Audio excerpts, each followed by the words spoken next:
А в селе Покровка Амгинского района открыли спортивную площадку с искусственным покрытием. Открытие сопровождали соревнования по волейболу. Подробности в сюжете.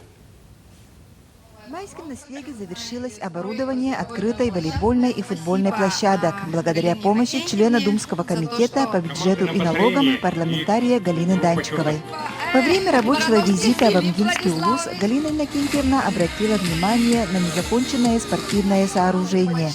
Ей была предложена помощь в привлечении спонсоров для приобретения покрытия для площадки. Теперь у нас такое замечательное покрытие, и мы рады, что у наших школьников есть возможность продолжить плеяду наших очень сильных волейболистов. У нас есть такие недавно шумевшие имена, как Макарова Ольга, несколько лет являющаяся самой сильной нападающей в республике. Как отмечают жители села, в новой спортивной площадке учтены все современные требования, что позволит покровчанам заниматься спортом всех возрастов. Вторая площадка у нас уже, там с тренажерами площадка. Я вот хожу, занимаюсь, и зимой занимался, и как-то уже втянулся и нормально чувствую себя. В день открытия площадки командную игру показали 3 команды, самые подготовленные спортсмены.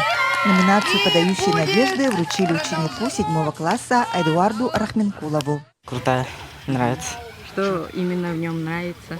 В самом поле и нормально играть, очень хорошо. В дальнейшем жители села планируют ввести в работу площадку для баскетбола. Вот у нас ворота стоят с баскетбольными сетками, корзинами. Так, и хотели бы покрытие, конечно, уложить на твердую основу, деревянную. Открытие спортивной площадки имеет символическое значение. И если такие объекты востребованы на селе, значит, есть перспективы на дальнейшее развитие. Лия Яковлева, Тамара Сметанина, Михаил Имшанов, Амга.